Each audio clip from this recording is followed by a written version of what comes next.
매일 아침을 뉴스로 깨웁니다. 신율의 출발 새아침. 칼 폰 클라우세비츠라는 독일 사람이 있었습니다. 그 사람은 인류 역사상 최초의 근대전이라고 여겨지는 나폴레옹 전쟁에 참가했었는데요. 이런 경험을 바탕으로 그는 전쟁론이라는 책을 썼습니다. 이 칼 폰 클라우세비츠의 전쟁론은 아직도 많은 나라 사관학교에서 교재로 쓰여질 정도로 근대전의 속성에 대해서 가장 잘 분석한 책으로 취급되고 있는데요. 그런데 칼 폰 클라우세비츠는 이 책에서 전쟁이란 인간의 폭력성과 또 인간 이성이 각한 정치적 계산, 그리고 우연이란 이름의 도박성에 의해서 발생한다고 했습니다. 이 세 가지가 어우러지거나 한 가지 요소에 의해서도 발발할 수 있는 것이 전쟁이라는 건데요. 그래서 지금 미국과 북한 사이에 오가는 말폭탄, 결코 바람직하다고 볼 수 없습니다. 그리고 그런 차원에서 어제 문재인 대통령의 모든 대책을 강구하라는 정도의 발언은 아주 적절했다고 평가할 수 있는데요. 오늘 미국과 북한 양측은 또 어떤 말폭탄들을 던질지 정말 걱정스럽습니다. 신율의 출발 새 아침, 오늘 순서 시작합니다.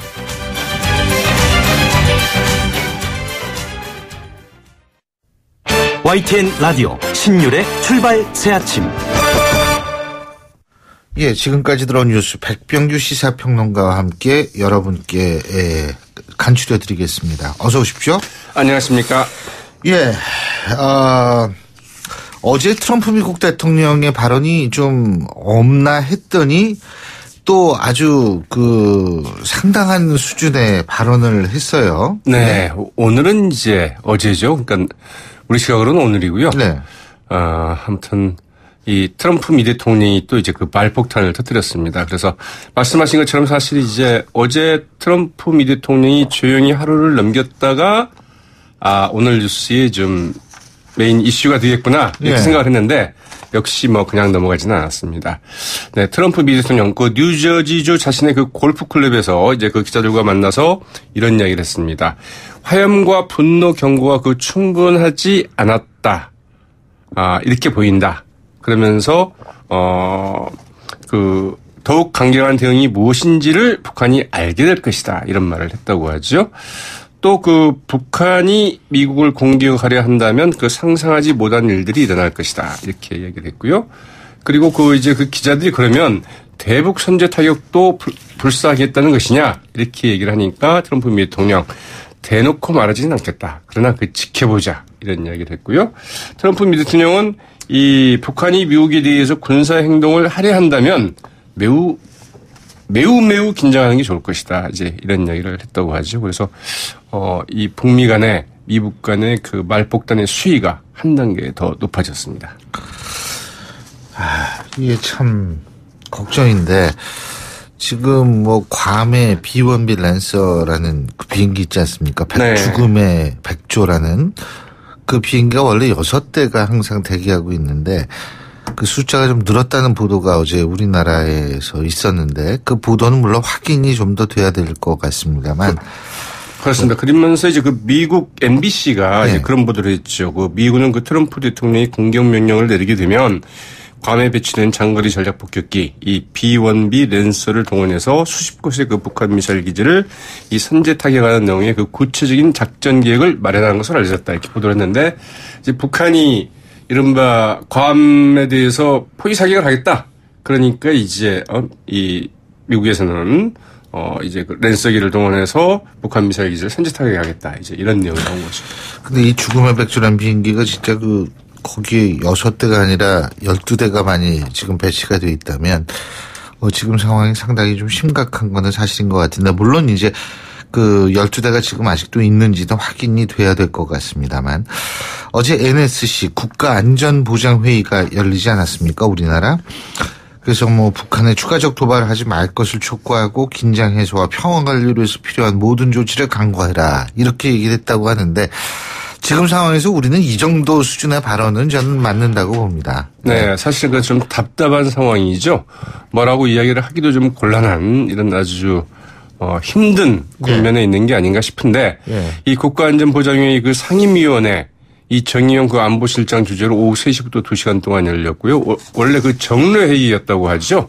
네, 이 북미 간의 그 말폭탄으로 그 최근 고조되고 있는 그 한반도 상황에 대해서는 이 북한의 그 추가 도발 중단을 이제 촉구를 했고요. 예. 그러나 그 원론적인 입장을 좀 개진하는데 그쳤습니다. 예. 한반도에서의 그 군사적 긴장 고조나 그 무력 충돌은 안 된다는 기조하에서 긴장 해소와 이 평화 관리를 위해서 필요한 모든 조치를 강구하기로 했다고 하는데요.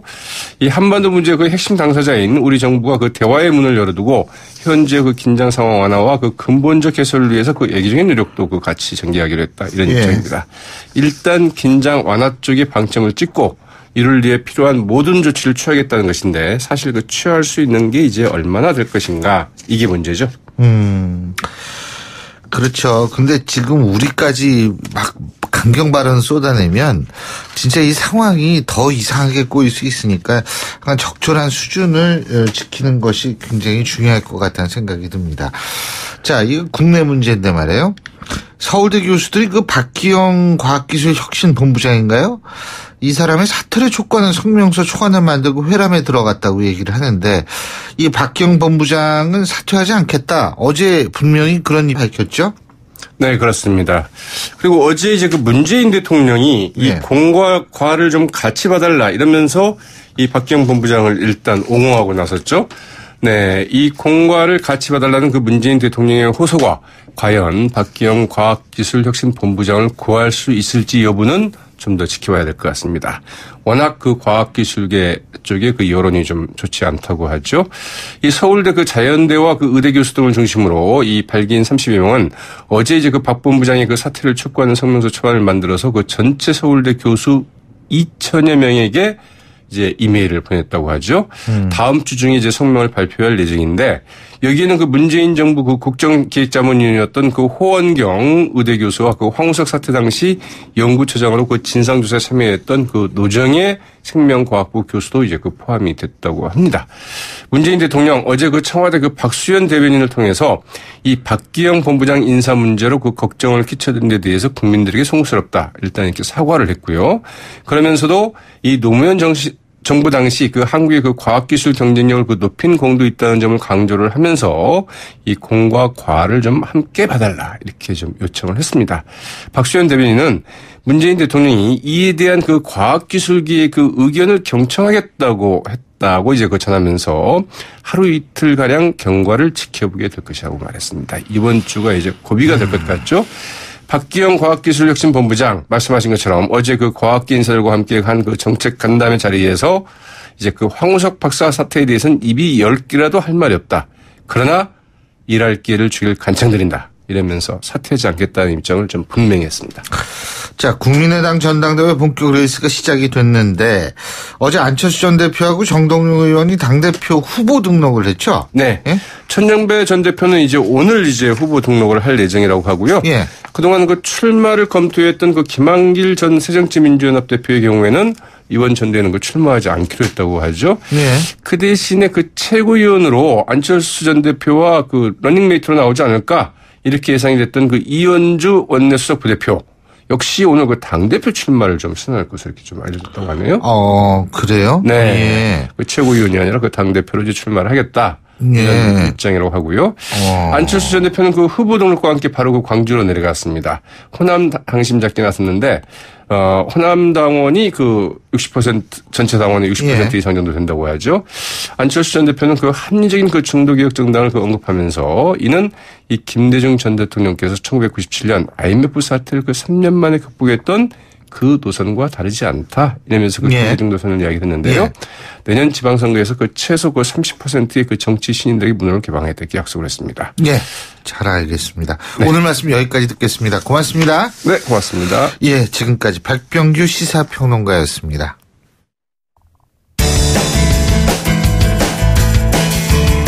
여러분은 지금 FM 94.5MHz로 방송되고 있는 신율의 출발 새 아침을 듣고 계십니다.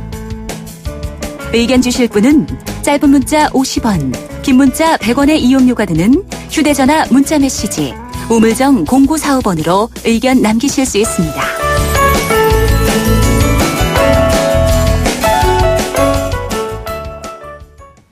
문재인 대통령이 발표한 건강보험 보장성 강화 정책, 이것을 두고 정치권에서는 병원비 걱정 없는 나라를 위한 첫걸음이다, 이런 얘기도 나오고 있고요. 그리고 어제 자유한국당 정우택 원내대표하고 저희 방송하고 인터뷰했을 때 정우택 원내대표 이런 얘기했죠. 환상이다, 이런 얘기를 했는데요. 그런 환상이다, 건보료 폭탄 맞는다, 이런 공방이 지금 정치권에서 오가고 있습니다. 이런 논란이 일으니까 문재인 대통령이 어제 수석보좌관 회의에서 기재부와 충분히 협의해서 재원 대책을 꼼꼼히 검토했다, 이렇게 밝히기도 했는데요. 자, 오늘 이 시간 여당의 입장 들어보겠습니다. 약사 출신이시고요. 국회 보건복지위 위원이신 더불어민주당 전혜숙 의원 전화 연결하겠습니다. 전 의원님 안녕하세요. 네, 안녕하십니까. 예. 네.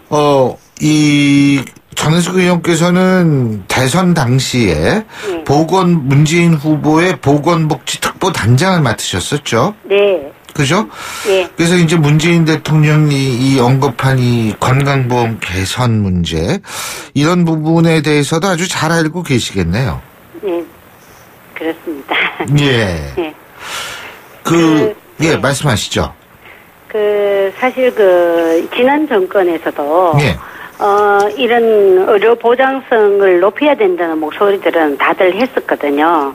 그런데 그런 이제 대통령의 철학이 문제인데, 예.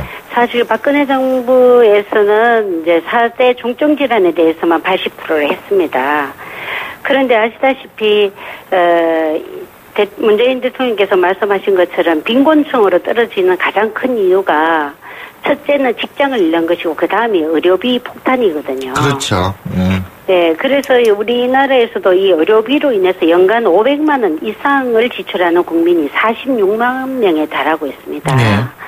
이게 가정 파탄의 원인이 되고 있거든요. 네. 그래서 한번 이런 환자가 있는 집들은 아픈 환자로 인해서 가족 전체가 이 의료비로 고통을 받고 있기 때문에 네. 이것은 국가적 차원에서 국민을 보호하는 차원에서라도 누군가 국정 철학을 갖고 대통령이 하지 않으면 이건 할 수 없는 일이 됐습니다.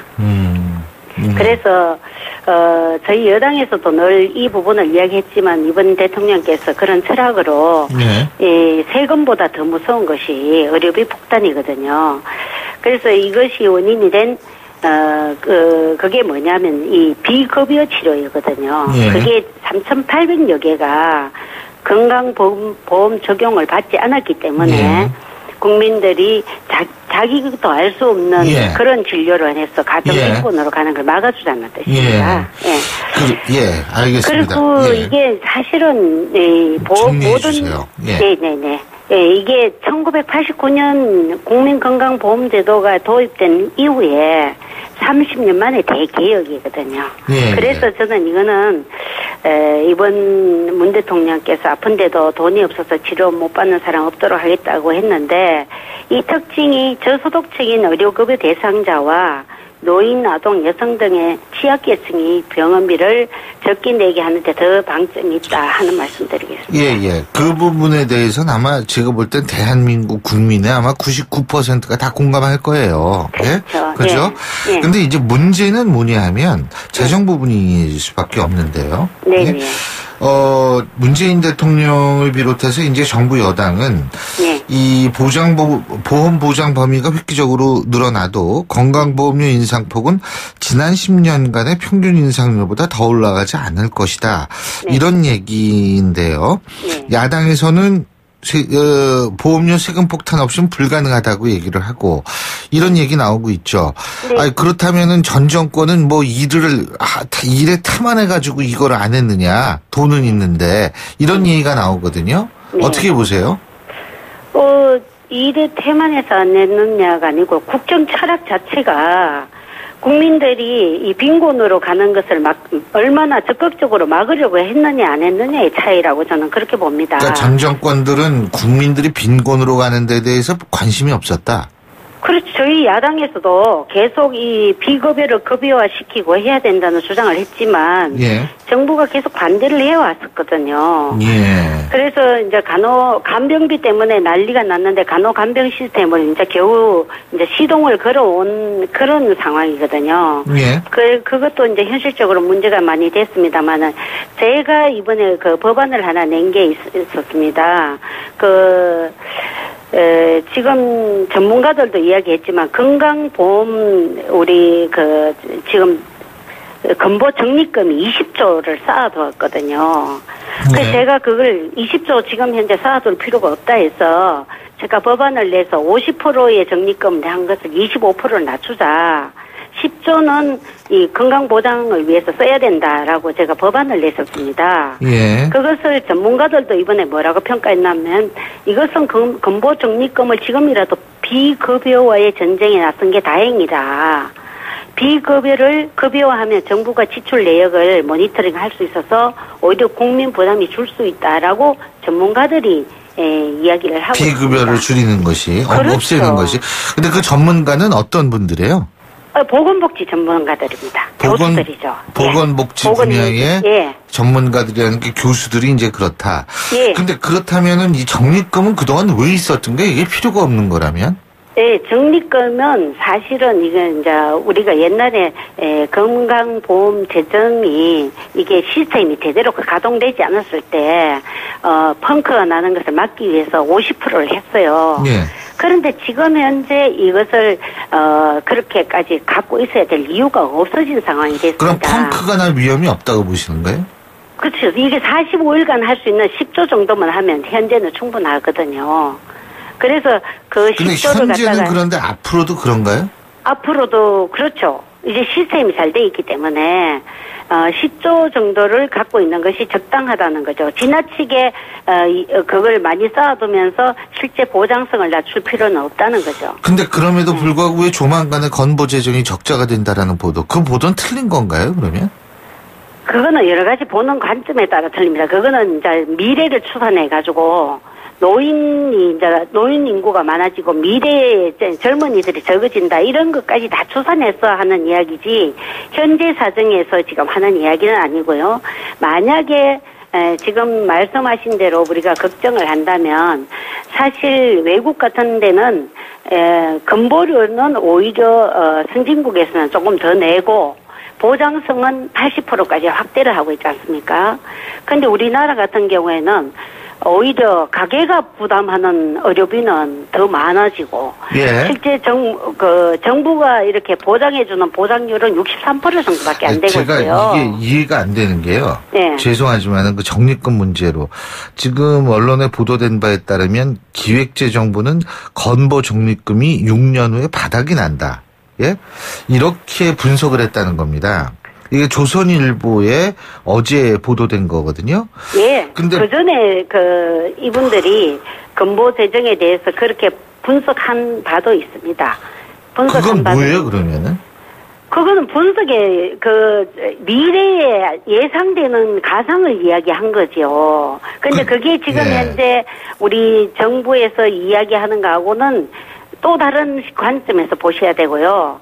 제가 지금 말씀드리고자 하는 예. 것은 이 건강보험 외에 민간의료보험으로 실손용 보험을 국민들이 그렇죠. 얼마나 들고 있는가를 우리가 더 관심을 가져봐야 됩니다. 예. 이 비급여로 인한 보장성이 확보가 안 되니까 우리 국민 5천만 국민 중에 16년 12월 통계로 3,330만 명이나 되는 국민들이 매월 건강보험료는 평균으로 한 9만 원에서 10만 원 가까이 내지만 민간보험료는 27만 원 정도를 내고 있단 말이죠. 예. 이게 실손용 보험이 왜 생겼느냐? 그러면 국민들이 너무도 불안해서 의료비 때문에 재난적 의료비 그렇죠. 때문에 불안해서 예. 내고 있다고 생각한다면 이걸 가지고 세금 폭탄이라고 이야기를 못 한다는 거죠. 국민들은 그만큼 내가 재난적 의료비에 가게 하지 않기 위해서 민간보험이라도 돈을 낼 자세가 되어 있다는 겁니다. 그래서 지금 현재 복지부가 발표하고 기재부와 같이 이야기한 바에 의하면 현재 발표한 바에 의하면 10조라는 돈을 쓰면서 건강보험료 3% 선에서 그 인상을 하면 이게 지금 가능하다는 통계가 나와 있다는데 주목을 해야 된다. 저는 그렇게 봅니다. 그러니까 이게 그러니까 가능하다라는 게 언제까지 가능하다는 거예요? 앞으로 계속 가능하다는 겁니까? 근데 그거 미래의 예측에 대해서 예. 10년 뒤, 20년 뒤에 이야기를 갖고 현재에 갖다 대면 안 되거든요. 근데 그 준비는 해야 되잖아요. 정부의 입장에서. 아니, 그거는 우리가 이제 미래 세대와 현재 노인 인구와 미래 세대에 대해서 하는 거는 해마다 가면서 적정선으로 우리가 올려야죠. 올릴 건 올리더라도. 뭐를 올려요? 건보료를 올린다고요? 그렇죠. 건보료가 지금 현재 1% 선에서 계속 올리지 못하고 있다. 원래는 선거가 있다는 걸로 해서 한 푼도 안 올렸어요. 동결했다가 이제 3%를 올린다는 거죠. 근데 이 3% 선에서 적정선에서 해도 충분하다는 것이 복지부 발표입니다. 예, 그러니까 3%씩 올려도 앞으로 전혀 문제가 없을 것이다. 그 말씀이시네요. 그죠? 몇 년간 계속 이런 이야기는 아니거든요. 올해 예산에서 3%를 그러면은 올리고 올해는 일단 3% 올리고 내년부터는 잘 모른다. 아니 22년까지는 그렇다는 거죠. 22년. 그러면은 23년도 우리 국민들은 계속 있고 대한민국은 계속 가는데 23년부터는 어떻게 되는 거예요? 그러면 우리가 지금 3%를 올리면 얼마가 됩니까?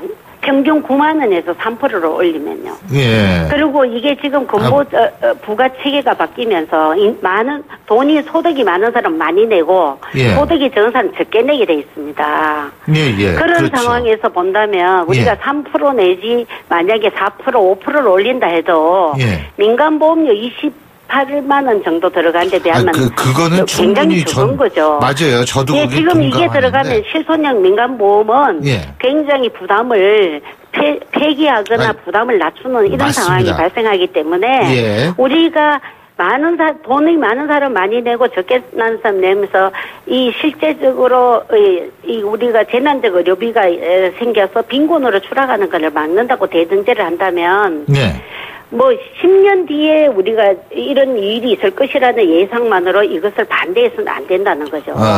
현재 일어나는 상황에서 앞으로 2022년, 2023년 정도, 2024년까지 가더라도 현재 이 보험료에서 더 많이 아주 우리가 생각하는 세금 폭탄이 정도는 안 간다는 거죠.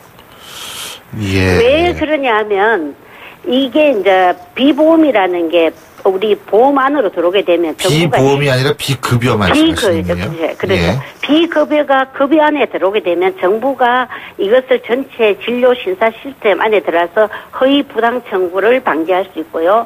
이거 지금 현재까지 비급여로 인한 과잉 진료가 너무 많았습니다. 그거에 대해서 실손형 보험으로 청구하기 때문에 국민들이 별 부담 없이 또 더 과잉 진료를 한 부분도 있었거든요. 그게 지금 현재 여기에 들어오게 되면 그 과잉 진료가 많이 줄어든다는 거죠. 알겠습니다. 그리고 투명해지고 국민들이 내가 어떤 치료를 받는지를 알게 된다는 거죠. 알겠습니다. 오늘 말씀 여기까지 듣겠습니다. 고맙습니다. 네, 감사합니다. 국회 보건복지위 소속이시죠? 더불어민주당 전혜숙 의원이었고요. 신율의 출발 새 아침 1부 순서 여기서 줄입니다. 잠시 뒤 2부에서 뵙겠습니다. 소통의 아침을 여는 공정한 목소리 신율의 출발 새 아침. 신율의 출발 새 아침 2부 순서 먼저 광고부터 듣겠습니다. 다시 돌아온 금요일입니다. 여러분 오늘 아침 좀 마음 가벼우시죠? 7시 42분 54초 지나고 있는데요. 교통 상황 알아보겠습니다. 김미란 캐스터. 네, 신율의 출발 새 아침 교통정보입니다. 말복인 오늘 출근길 도로 상황은 정체 구간이 점점 늘어나는 모습인데요. 우선 동부간선도로는 도심 쪽으로 노원교부터 중랑교 지나 장안교 일대까지 정체가 이어지고 있습니다. 현재 내부순환로 성산 방향 기름에서 정릉 램프 구간 1차로에는 고장 차량이 생겨서 처리 작업을 하고 있습니다. 이후 홍지램프부터 정릉 터널까지는 밀리고 있는데요. 한강을 따라 올림픽대로 강변북로 강 등 동서쪽으로도 출근길 정체가 늘어나고 있습니다. 먼저 올림픽대로는 방화대교부터 성산대교 남단, 더 가서 여의도권 일대 속도가 떨어져 있는데요. 강변북로 구리 방향 성산대교 일대부터 마포대교 지나 원효대교 북단 쪽으로 속도가 많이 내려가 있습니다. 경인고속도로는 서울 쪽으로 부천 부근부터 신월까지 3km 구간 정체가 시작돼 있고요.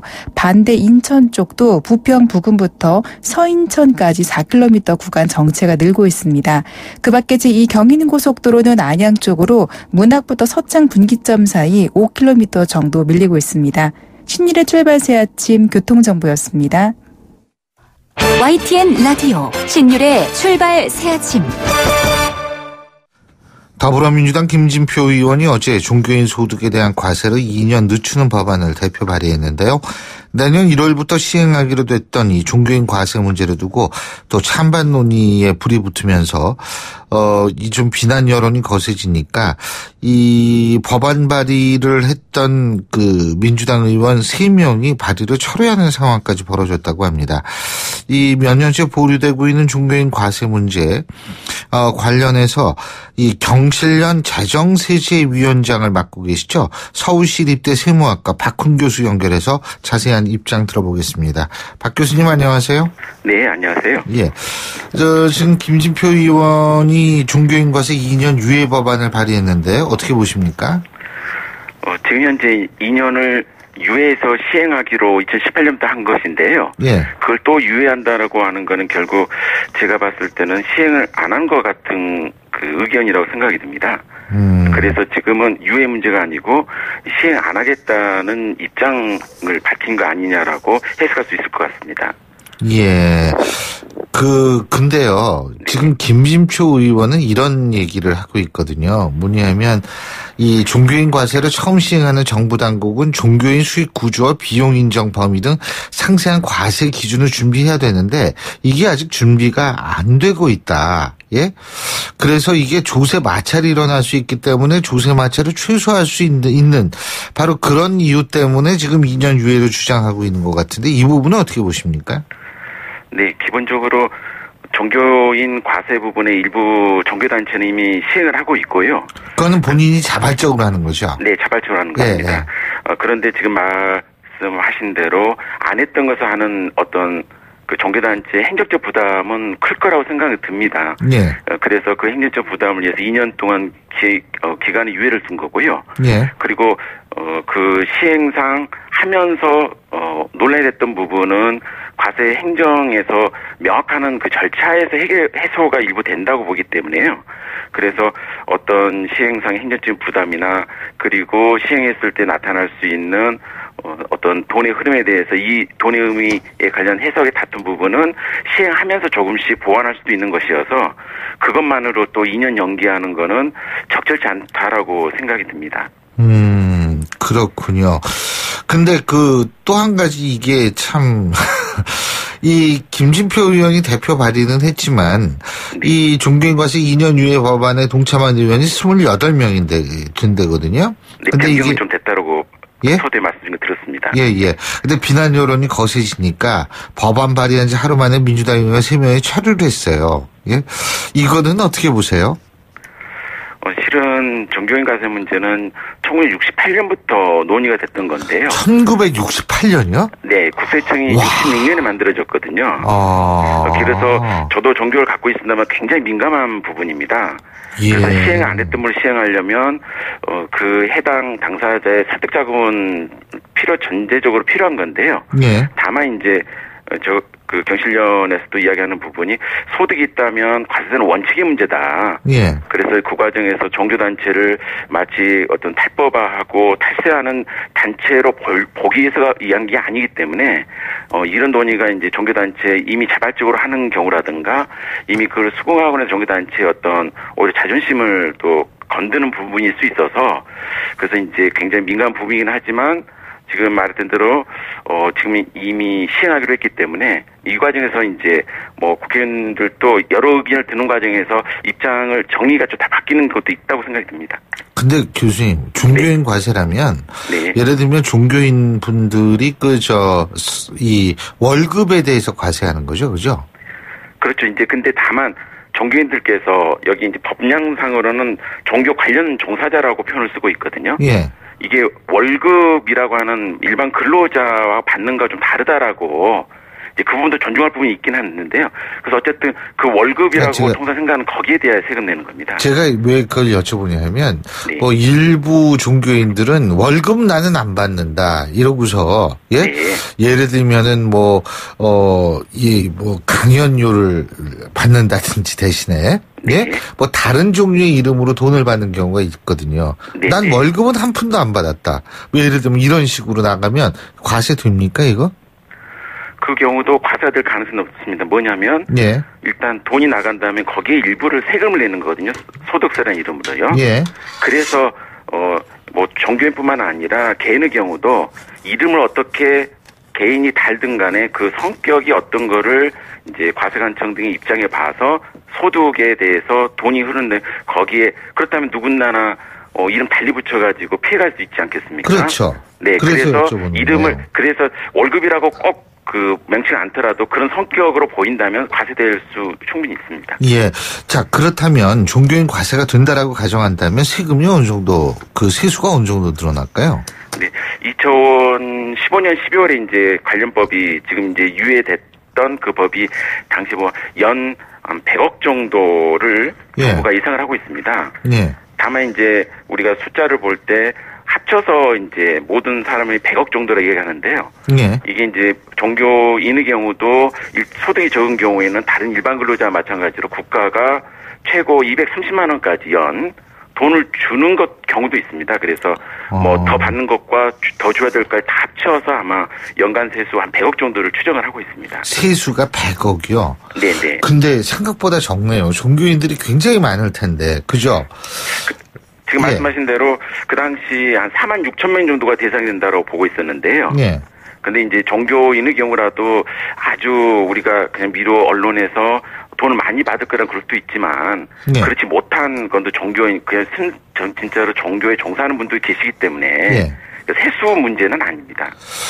제가 진짜 그거 잘 몰라서 여쭤보는데 예를 들면 사찰 있지 않습니까? 불교 사찰 같은 경우에 이 국립공원 내에 있는 경우가 많고요. 예. 그리고 이제 거기 들어갈 때 이렇게 돈 내는 경우도 있지 않습니까? 네. 그게 사찰 수입입니까? 그렇게 볼 수 있는데요. 이 종교인 과세할 때 제가 조심스러운 거는 특정 종교 부분이 굉장히 민감해서. 물론 특정 종교, 제가 그냥 불교의 사찰을 여쭤보는 거예요. 네. 그 재산을 통해서 얻은 수익도 종교인 과세에 포함이 되는지. 그렇진 않고요. 여기서 말하는 종교인. 개별 종교인만 얘기하는 거예요? 네, 종교인이 받는 그 종교단체로부터 받는 돈의 일부를 세금으로 소득세를 걷는 거기에 관한 논의입니다. 지금. 소득세에 관한 거죠. 네, 소득세에 관한 겁니다. 그러니까 뭐 예를 들면 재산세 같은 보유세 같은 경우는 아니다 이 말씀이신 것 같은데요. 그죠? 네, 재산세 따로 그거는 지방세법상 따로 있는 거 지금은 소득세법상 소득세에 관한 문제입니다. 예, 그렇군요. 근데 지금 종교인들 같은 경우에도 사실은 그 여러 가지 항목에 따라 가지고 이게 수입이 굉장히 차이가 많이 날 것 같거든요. 그죠? 네, 그렇습니다. 예, 그런 측면도, 그러니까 이게 돈이 조금밖에 못 버는 분들한테 또 돈까지 이 세금을 내게 하면 더 힘들어질 거 아닙니까? 어떻게 보세요? 두 가지 측면인데요. 네. 저번에 말씀드린 대로 만일 일반 근로자와 같이 선택해서 세금을 낼 수도 있거든요. 예. 이제 그런 경우에는 아까 말씀드린 대로 근로 장려금이라는 게 있어서 굉장히 1년에 1,000만 원 내외의 경우에는 230만 원까지 세금 내는 게 세금을 장려금이라는 걸로 받을 수도 있습니다. 예. 그런 부분이 있고요. 그 다음에 많이 소득 있는 사람은 이제 제대로 세금 내야 되는 그 부담이 굉장히 크겠죠. 그 부분은. 예. 그렇군요. 이게 우리나라 종교가 되게 민감한 부분이라 가지고. 네, 그렇습니다.